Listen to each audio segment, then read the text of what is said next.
This is why the media cannot be trusted. In 2018, NBC incorrectly reported that Trump stayed home at Christmas time, the first U.S. president since 2002 to skip visiting the troops. The news went global, but it wasn't true. The media had jumped the gun. Trump and First Lady Melania left the White House Christmas Day to visit U.S. soldiers in Iraq.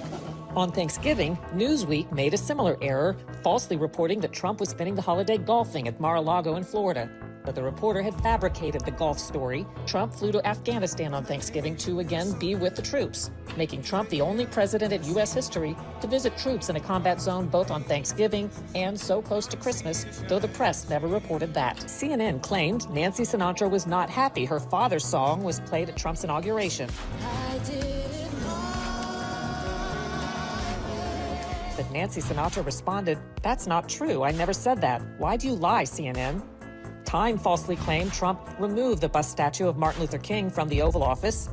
TMZ reported Trump changed Black History Month to African American History Month, but Presidents Obama, Bush, and Clinton had all called it African American History Month. BBC, The Guardian, and others reported that Trump wasn't bothering to listen to a speech by Italy's prime minister since he wasn't wearing translation headphones. Turns out he was wearing a translation earpiece. Newsweek and others reported Poland's first lady refused to shake Trump's hand, but later had to admit she did. CNN edited Trump's remarks to make it seem as though he didn't realize Japan builds cars in the U.S., but the full statement made clear that he does. You've been creating jobs for our country for a long, long time. Several Japanese automobile industry firms have been really doing a job. CNN also edited a video to make it seem like Trump impatiently dumped fish food in the water at Japan's palace. But he'd followed the lead of Japan's prime minister. Newsweek claimed Ivanka Trump plagiarized one of her own speeches, which is impossible since plagiarizing is stealing someone else's work. The UK Telegraph apologized for at least 8 mistakes in an article criticizing Melania Trump. The New York Times, AP, CNN, and others excerpted a Trump comment as if he'd called all illegal immigrants animals. These aren't people. These are animals. Later corrections noted he'd been referring to members of the murderous MS-13 criminal gang. The New York Times Magazine and CNN shared a story showing children illegally brought into the U.S. supposedly in cages, but the article and photos were actually from the Obama administration. Agence France-Presse mistakenly reported that more than 100,000 children brought in by illegal immigrants were being held in detention. That was actually the total number in 2015 under Obama. Time and others showed a crying Honduran child to illustrate Trump separating illegal immigrant parents from children, but the child hadn't been separated from her parents in the U.S.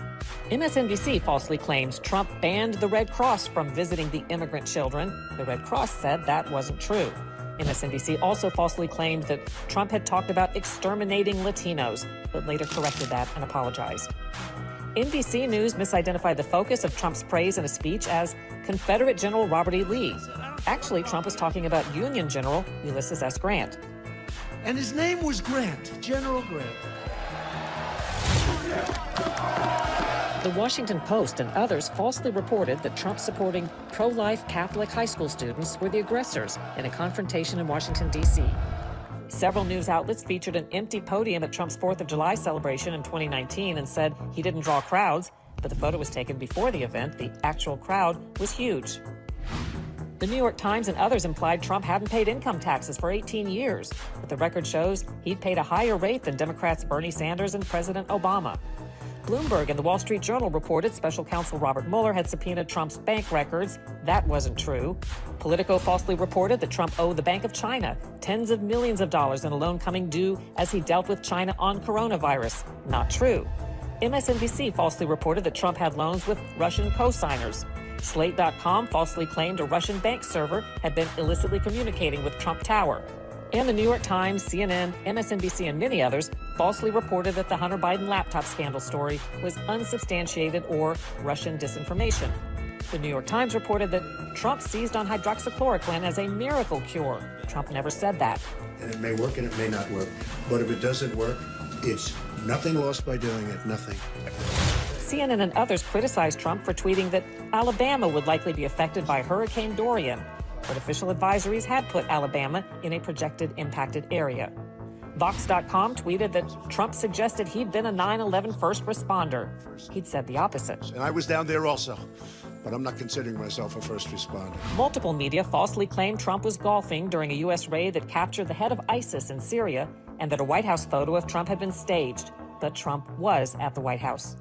ABC aired video showing what it called a slaughter against Kurds by Turkey after Trump withdrew U.S. troops, but the video was file tape of a training show in the U.S. And USA Today connected the eagle on a Trump campaign T-shirt with a Nazi eagle, later admitting the eagle is a longtime U.S. symbol, too.